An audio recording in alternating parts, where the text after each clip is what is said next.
you're probably hiring people who are costing the company money instead of getting people who are making you money. And that's because we're not focused on employee lifetime value. To explain what that is, I'm guessing you're aware of what customer lifetime value is, where SaaS companies, rightfully, are obsessing over how much they earn from every new customer to see that the company is going to be healthy. However, it is so easy, especially over the last few years, to not understand the importance of having value from every additional employee, especially in product and engineering, where they tend to cost the most. I want you to consider, is every new employee an investment in high efficiency rocket fuel that's going to take you there, or just a sinking cost? In today's video, we'll talk about the different ways employee lifetime value usually looks and what is your role as a leader to ensure that the company is on the right path. By the way, if you're new here, hi, I'm Aviv Ben-Yosef. I'm a tech executive coach and consultant, and I help people just like you create teams worth leading because life's too short to lead mediocre teams. And employee lifetime value is something that I'm not hearing enough people talking about because I think it makes us feel bad. It feels awkward to talk about the value the company is getting from an employee.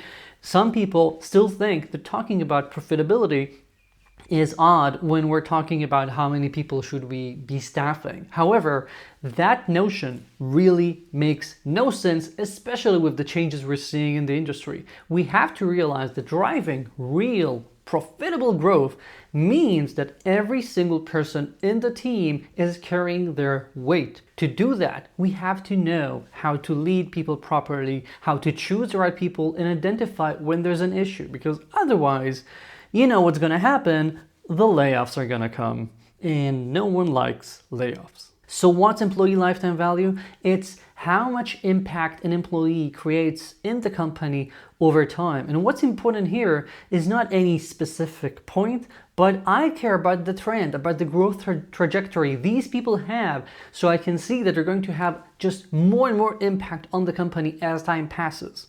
Instead, what many companies have is just a weird array of people who might not be matching one another when it comes to how the organization looks like. When employee lifetime value is just too diverse, when we do not have enough of thinking about how to do this. For example, some companies obsess over having only seniors because training juniors is going to be taking so much time. However, maybe you can train them to see amazing employee lifetime value. Let's quickly go over the different types of eLTV that you probably have already seen.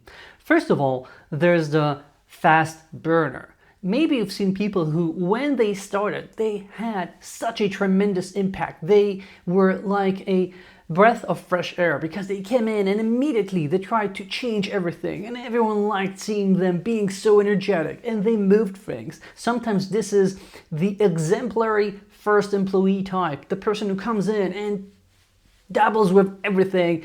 They have no borders, there's no silo, they're gonna try everything needed in order to see success.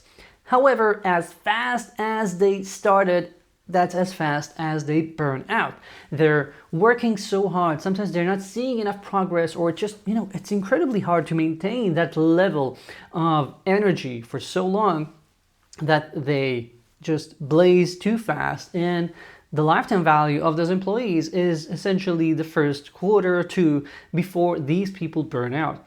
And while that might be a good boost when you're starting, when you're in a time crunch, when the team is small, that is not a sustainable way of building a team, because if you have these people burning out all the time, turnover is going to be way too high, and it's going to be a lot harder for you to maintain anything that's long-term when it comes to the growth, the health, the talent. Having to onboard people every time because people keep getting burnt out is not easy, and essentially you will create that reputation of being the company that churns through people. Like, we used to talk about gaming companies having this sort of environment, and I don't think that's the sort of reputation I would like my company to have. I'm betting you're not in that camp as well, right? So we don't want to have those who burn really fast, even if in the beginning they might be driving a lot of value. Then we have the people who are just the slow learners. That's the fear we always have when we bring in juniors, for example. People who just take ages and ages to get better. These are what I call Peter Pans, people who remain young or juniors forever. They've been in the company for 3 years and yet they cannot get any real responsibility. When I see these people, the problem is that their growth is just so slow. Even if you're seeing growth, it's just so slow, it might as well not be there. And when that's the case, you brought someone in, it's like making an investment. You got something expecting it to be worth a lot more with time, but it's just not getting there. And therefore, you have sunk opportunity costs here and you have to make a change. We do not want to have people who are in this very slow progress mode. We want to help them improve and progress all the time, because otherwise they will not be what the company needs. And again, the layoffs are gonna happen. So I always rather be proactive than wait till the CEO comes bursting the door saying, okay, it's time. If you want to address that, we'll need to learn how to do impact coaching, which we'll cover in a few minutes. But before getting to that, let's talk about people who are even worse, and these are the static people. Often, these are the people who have stopped giving you value or are essentially at the same spot. The problem is, there's inflation, and there's also inflation when it comes to talent. People who have been in the company for 2-3 years and are not progressing, even if you look at their baseline is nice. The problem is when everyone else hopefully is improving around them, these people who maintain that same level become some sort of a weight on the rest of the team. Because if they're not learning how to improve, if they're not growing, they actually are bringing your average down, even if they're not becoming worse. Now, again, I'm not some sort of capitalistic pig who's saying we have to kick out everyone who's not growing by 20% a year or something like that. And yet, I want you to have this in mind, because this is critical when you're interviewing people. When you're giving people feedback, you have to understand the pattern so you can spot what position they're in or what people are interested in to ensure that there's the right fit. Life is too short to lead a mediocre team. So the people who are stagnating, the people who are static, will not be the right people for any company that's aiming at real growth and aiming to grab people who are really talented and have them stay for long. Because when I join such a team and I see the people around me are stagnating, I'm like thinking ahead a year or two. I'm like, will I become one of those people? I don't want to be there. And we're seeing so many changes in the industry right now. You can just think, where do you want to be? In that camp or the other, okay? So you cannot allow people to remain stagnant. And of course, there are the people who are literally negative when it comes to their eLTV. The people who keep needing more than they're actually giving the company. Now, at the beginning, it might make sense, especially if it's a junior, for example. But if you're seeing that with time, people are still actually creating more problems, requiring a lot of management. There's the jerk thing about having a brilliant jerk. I have someone who's just so good, I'll just have to work to ensure that I encapsulate them and ensure that no one else in the company gets offended by these people not being able to communicate like human beings. I do not agree with that, because oftentimes what that means is that you're going to be wasting so much energy trying to be the buffer between these people and the rest of the company, which is not maintainable, not the right thing. And frankly, I just don't want to waste my time being a kindergarten teacher and doing that.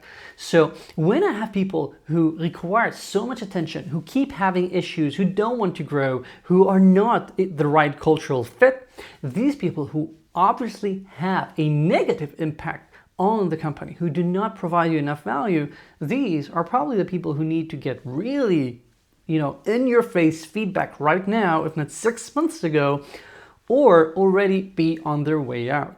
What sort of eLTV are we aiming for?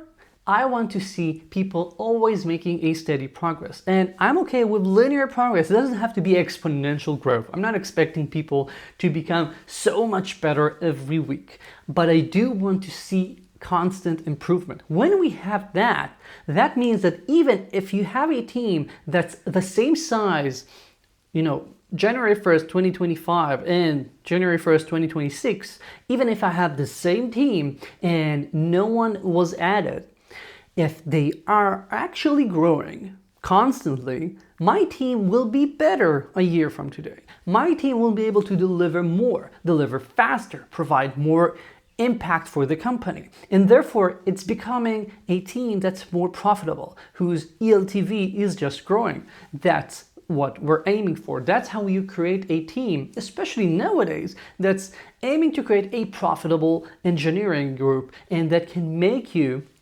something that's sustainable. You can actually read more about profitable engineering in my free short ebook about profitable engineering. The link will be in the video description. Now let's talk about your role. How do you create a team where that's the eLTV, where the people you've got are people who are constantly growing? The good news is that this is very much within reach. If you as a leader understand that this is your role and your responsibility, everything else becomes a lot easier.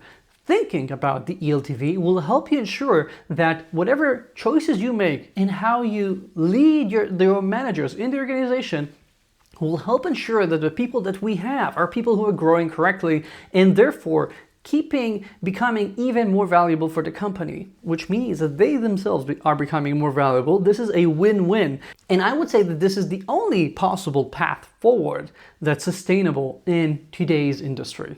How do you create that? Here's how you can start implementing the right measures to have a good and sustainable eLTV in your team. First, as we said, the most important thing, the most critical part of this is creating a team where it is possible for everyone to keep improving and actually where that is the expectation.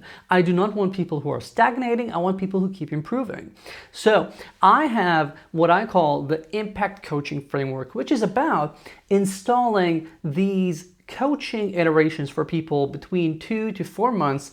And every time that we have this period, we expect someone to make tangible growth in a specific area or a couple. And when you have that repeated throughout your organization, throughout the years, you will see a lot of improvement because people keep improving, either by focusing on new technologies, soft skills, how they manage their time, how they communicate with their peers, whether they understand the business enough, whatever it is. When you add enough of these small improvements, just like when we work on a product and we have those iterations, we work in sprints and we see the product keep improving, I want to see the same with my people. I want them to have the ability to invest in themselves, to have a manager who's actively coaching them and helping them become better so that they're constantly getting better and they're constantly growing, becoming much more valuable, making their careers better, making the company more likely to succeed. If that sounds like a lot of work, it is, but leading a team that's not growing is actually much harder. And again, you remember the layoff train. You do not want to be on board that. That's a lot harder. So I want you to think about how you can start implementing impact coaching, which means we need to have the right rituals. We need to train our managers about how to coach people for real, not just have one-on-ones where we talk about our tasks from this week, but about how you're growing, how you can improve. Here's the real feedback you need to be getting so you improve, and not just something that you hear about when, oh my God, we're past the point of no return and we have to actually kick you out. Now, to do that, you should check out another free ebook that I've got about the impact coaching framework. The link to get that for free again, as well, is going to be in the video description.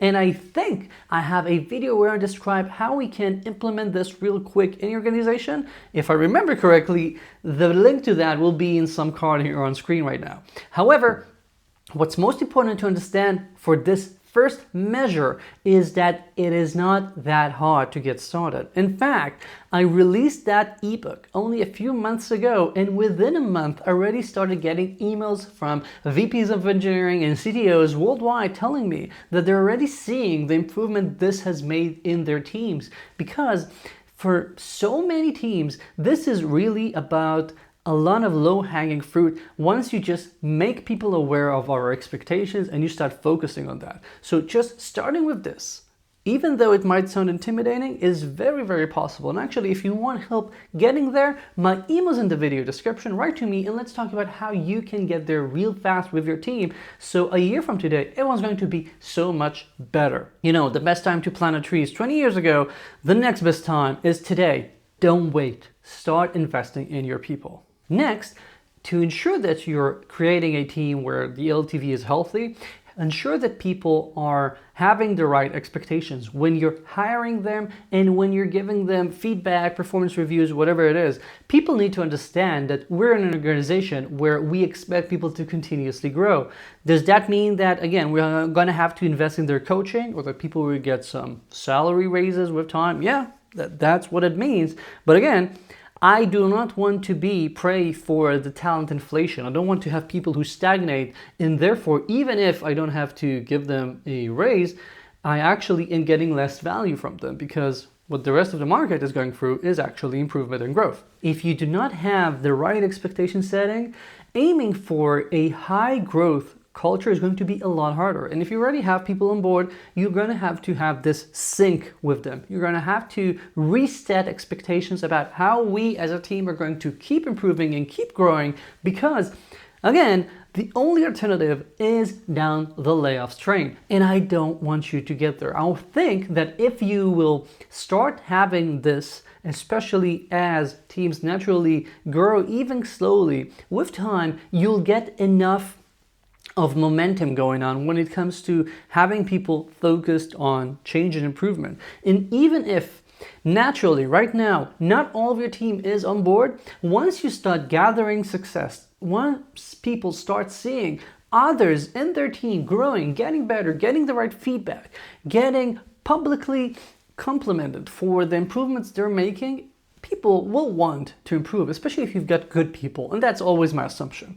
And when that's the case, we create healthy competition. And it's not even real competition, because I'm not talking about competing for a specific promotion. I'm just talking about people healthily having the will and the need to improve, to feel like what they're doing is good. And they're not always the last ones in the team. They're actually people who are a good and contributing part of the organization. And when we start having that and we focus on those bright spots and we give them enough attention, people naturally will want to improve as well. I've seen it happen in a lot of organizations, and yeah, there will be people who will not be there, but those are the exceptions. And you can tackle those by tackling the exceptions and not thinking that if it's not going to fit everyone, it is not doable. I actually have an article about coaching exceptions, and I'll link to it in the video description as well. Once we talked about that, the last thing for improving eLTV is for you to review that regularly. I talked about the Peter Pan principle. When I have people who are always juniors, who are not growing, and having the necessity to review that every quarter or two, think about everyone in your team and whether they're making tangible progress. Because if not, then you have too many Peter Pans and the organization is just not going to make it. In addition, when we're thinking about eLTV, you need to be thinking even bigger, not just about the Peter Pans, but whether in general people are improving enough, and whether the juniors that you're hiring are becoming effective fast enough, whether your seniors keep improving or are they stagnating. And you can usually, even in teams that are just 10 people or so, start noticing patterns. Maybe you'll see that recently in the past quarter or two, there's less momentum going on. Maybe people are actually more involved or less when you track this. And we're talking about taking 30 minutes once a quarter. This is not something drastic. When you realize that and you start working on that, people are more likely to succeed and understand how improvement is possible, because you'll be the heartbeat for this growth. So ensure that you're committing to this. Find time on your calendar, create a repeating event so that you always think about this every quarter or whatever cadence makes sense for you, so that you have this top of mind and you ensure that you will notice first if there is, for example, a team that's not doing as well as the rest, because that might mean that that manager needs some care and improvement to ensure that they're being coached to be the right manager for their team. Or maybe they're getting objectives that don't make sense, or they hired people in a way that doesn't make sense for what they need or whatever. If you have that down and you know how to tackle that, you will be able to create a team that's always improving, always growing, with amazing eLTV. Like, we keep hearing about WhatsApp and all of those companies that had hundreds of millions of users with a dozen engineers or so. And only now, like 15 years later, is that becoming more of a reality because we have AI helping us. But what has stopped you from doing what they did 15 years ago, 2 years ago? Nothing, my friend, except that you did not realize how eLTV is important to your team and how to actually start working on that with them. So to sum this up, look at your team, assess whether they're growing enough, what is your eLTV, where you need improvement, and start implementing the measures we talked about, because you'll see impact immediately.